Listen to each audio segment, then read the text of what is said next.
Salam alaikum wa rahmatullah et bienvenue dans cette nouvelle vidéo où nous allons traiter la correction de l'exercice numéro 5 du chapitre numéro 11, représentation graphique d'une fonction numérique. Voilà l'exercice qu'on va essayer de corriger dans cette vidéo. Il est demandé de déterminer df l'ensemble de définitions des fonctions données, puis l'étude de la nature des branches infinies de la courbe CF. Commençons par le premier cas. Déterminons df l'ensemble de définitions de la fonction f, puis étudions la nature des branches infinies de la courbe CF de la fonction f définie par, dans ce cas, f de x égale x au carré plus 1 sur x moins 1. L'ensemble de définitions, c'est les nombres réels pour lesquels f de x appartient à R. Et dans ce cas, f de x appartient à R si seulement si le dénominateur ne s'annule jamais, c'est-à-dire x moins 1 différent de 0. Alors, l'ensemble de définitions, c'est l'ensemble de tous les nombres réels x pour lesquels l'expression x moins 1 est différente de 0. Autrement dit, x différent de 1. Alors, on obtient R privé du nombre 1. Autrement dit, la réunion des deux intervalles ouverts moins l'infini 1, 1 plus l'infini. Après, on va calculer les limites aux bornes de df, puis on va interpréter géométriquement chaque limite. Premièrement, la limite de f de x quand x tend vers moins l'infini, c'est la limite de cette expression. C'est une fonction rationnelle. Sa limite au voisinage de l'infini, c'est la limite du quotient des monomes du plus haut degré. Le plus haut degré au numérateur, c'est x au carré. Le plus haut degré au dénominateur, c'est x. X au carré sur x nous donne x. Et on sait que la limite de x quand x tend vers moins l'infini égale à moins l'infini.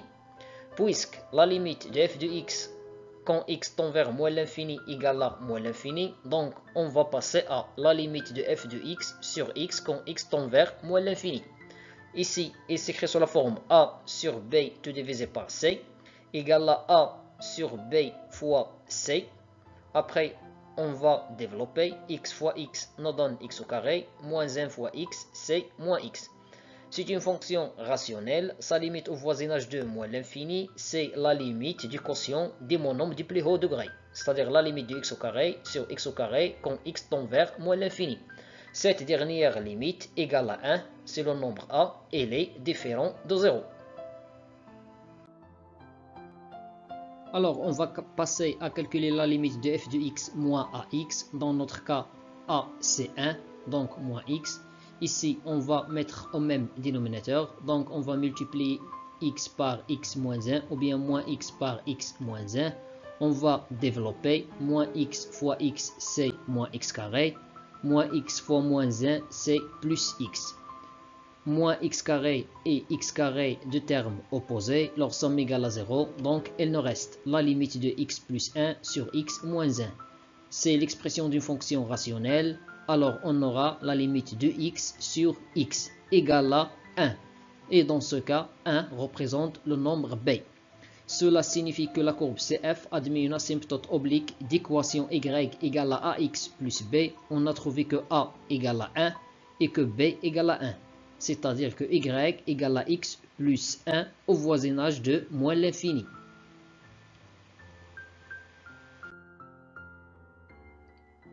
La deuxième borne, on a la limite de f de x quand x tend vers plus l'infini. C'est la limite de x au carré plus 1 tout divisé par x moins 1 quand x tend vers plus l'infini. C'est une fonction rationnelle. Sa limite au voisinage de plus l'infini, c'est la limite du quotient des monomes du plus haut degré. Et on sait que x au carré sur x égale à x, cette dernière limite égale à plus l'infini, puisque la limite de f de x quand x tend vers plus l'infini égale à l'infini, plus précisément plus l'infini, donc on doit passer à calculer la limite de f de x sur x quand x tend vers plus l'infini. C'est le même processus de calcul que la limite de f de x quand x tend vers moins l'infini. On a a sur b tout divisé par c égale à a sur b fois c.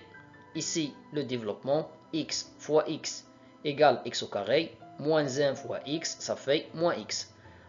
C'est une fonction rationnelle, alors on obtient la limite de x au carré sur x au carré quand x tend vers plus l'infini. Cette dernière limite égale à 1, et on sait que 1 est différent de 0. L'étape suivante, c'est le calcul de la limite de f de x moins ax, tel que a dans notre cas, c'est 1. Alors, on va mettre au même dénominateur. Ici, on va développer moins x fois x, c'est moins x carré. Moins x fois moins 1, c'est plus x. Donc, on aura la limite de x plus 1 sur x moins 1 égale à 1. Et 1, c'est un nombre réel, représente dans ce cas b. D'où la courbe CF admet une asymptote oblique d'équation y égale à ax plus b. On a trouvé que a c'est 1 et que b aussi c'est 1. Donc y égale à x plus 1 au voisinage de plus l'infini. La troisième borne, on a la limite de f de x quand x tend vers 1 à gauche. C'est la limite de x au carré plus 1 tout divisé par x moins 1 quand x tend vers 1 à gauche.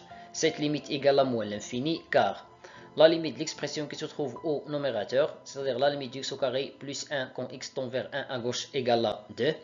Dans ce cas, il suffit de remplacer x par le nombre 1. Et la limite de l'expression qui se trouve au dénominateur égale à 0. La limite de x moins 1 quand x tend vers 1 à gauche, si on remplace ici x par 1, on obtient 0. Plus précisément, c'est 0 moins, car à gauche de 1, le signe de l'expression x moins 1 est négatif. À droite, il a le signe de a, le nombre multiplié par x, le nombre 1. Alors ici, on obtient plus, et ici, on obtient moins. Puisque la limite de f de x quand x tend vers 1 à gauche égale à moins l'infini, cela signifie que la courbe représentative CF admet une asymptote verticale d'équation x égale à 1. Le cas suivant, on a la limite de f de x quand x tend vers 1 à droite égale la limite de x au carré plus 1 tout divisé par x moins 1 quand x tend vers 1 à droite. Cette dernière limite égale à plus l'infini, car la limite du numérateur égale à 2. Il suffit de remplacer x par 1. 1 au carré c'est 1. 1 plus 1 ça fait 2. Et la limite du dénominateur égale à 0 plus. Pourquoi 0 plus? Car x moins 1 s'annule en 1. À droite de 1, elle a le signe de a plus. A, c'est le nombre multiplié par x, le nombre 1. Donc, puisque la limite de f de x quand x tend vers 1 à droite égale à plus l'infini, cela signifie géométriquement que la courbe représentative CF admet une asymptote verticale d'équation x égale à 1. Deuxième cas, déterminons df l'ensemble de définitions de la fonction f, puis étudions la nature des branches infinies de la courbe CF de la fonction f définie par f de x égale 4x carré moins x sur 2x carré moins 8. On a df si tous les nombres réels pour lesquels f de x appartient à R. Puisque f est une fonction rationnelle, alors il faut que le dénominateur soit non nul, c'est-à-dire 2x au carré moins 8 différent de 0, c'est-à-dire 2x au carré est différent de 8. On va diviser les deux côtés par 2. X au carré différent de 8 sur 2, c'est-à-dire différent de 4. X au carré différent de 4, cela signifie que x différent de 2 et x différent de moins 2. D'où df égale à R sauf moins 2 et 2. Autrement dit, df c'est l'intervalle ouvert moins l'infini moins 2, union l'intervalle ouvert moins 2, 2, union l'intervalle ouvert 2 plus l'infini. La première borne. On a la limite de f de x quand x tend vers moins l'infini, c'est la limite du quotient des termes du plus haut degré, puisque cette expression, c'est une expression d'une fonction rationnelle. Cette dernière limite égale à 2. On va simplifier par x au carré, et 4 sur 2 nous donne 2. Puisque la limite de f de x quand x tend vers moins l'infini égale à 2, cela signifie géométriquement que la courbe représentative CF admet une asymptote horizontale d'équation y égale à 2 au voisinage de moins l'infini. Les mêmes calculs se répètent au voisinage de plus l'infini. On va obtenir le même résultat. Alors, puisque la limite de f de x quand x tend vers plus l'infini égale à 2, cela signifie que la courbe représentative CF admet une asymptote horizontale d'équation y égale à 2, dans ce cas au voisinage de plus l'infini. puisqu'on a calculé la limite quand x tend vers plus l'infini. On a la limite de f de x quand x tend vers moins 2 à gauche égale à plus l'infini, car la limite de l'expression qui se trouve au numérateur, c'est-à-dire la limite de 4x au carré moins x égale à 18 quand x tend vers moins 2 à gauche. Moins 2 tout au carré égale à 4, 4 fois 4, 16, 16 moins 2, c'est-à-dire 16 plus 2 égale à 18. Pour l'expression qui se trouve au dénominateur, la limite de 2x au carré moins 8 quand x tend vers moins 2 à gauche égale à 0 plus. On a 2x au carré moins 8 à deux racines différentes, moins 2 et 2. C'est un trinôme de second degré. À l'extérieur des racines, il a le signe de a. Dans ce cas, a égale à 2. Alors ici on obtient plus, plus. Et à l'intérieur des racines, il a le signe contraire de a. Donc le signe moins. On travaille à gauche de moins 2. Voilà moins 2. À gauche, on a plus. Donc on obtient 0 plus. 18 sur 0 plus nous donne plus l'infini. Cela signifie géométriquement que la courbe représentative CF admet une asymptote verticale d'équation x égale à moins 2.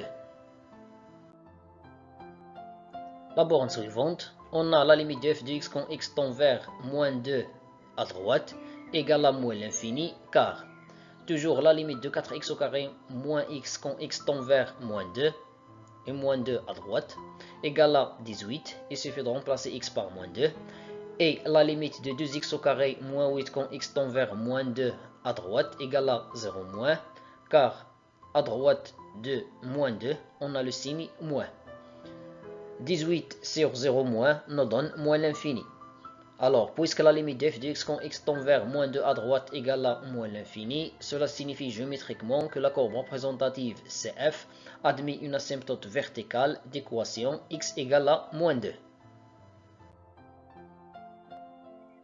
Le cas suivant, la limite de f de x quand x tend vers 2 à gauche. Cette limite égale à moins l'infini, car la limite de l'expression qui se trouve au numérateur, c'est-à-dire la limite de 4x au carré moins x quand x tend vers 2 à gauche égale à 14. Il suffit de remplacer x par le nombre 2. 2 au carré égale à 4. 4 fois 4, ça fait 16. 16 moins 2 nous donne 14. Et la limite de 2x au carré moins 8 quand x tend vers 2 à gauche, la limite de l'expression qui se trouve au dénominateur, égale à 0 moins. Cette expression s'annule en 2, à gauche de 2, et là, le signe moins. C'est pour cela qu'on a pris 0 moins. 14 sur 0 moins nous donne moins l'infini. Puisque la limite de f de x quand x tend vers 2 à gauche égale à moins l'infini, alors la courbe CF admet une asymptote verticale d'équation x égale à 2. La dernière borne, la limite de f de x quand x tend vers 2 à droite, cette limite égale à plus l'infini, car la limite de 4x au carré moins x quand x tend vers 2 à droite égale à 14, il suffit de remplacer x par le nombre 2, et la limite de 2x au carré moins 8 quand x tend vers 2 à droite égale à 0 plus, car cette expression est positive à droite de 2. 14 sur 0 plus nous donne plus l'infini, et puisque la limite de f de x quand x tend vers 2 à droite égale à plus l'infini, donc cela signifie que la courbe CF admet une asymptote verticale d'équation x égale à 2. C'est tout pour cette vidéo, merci et à bientôt.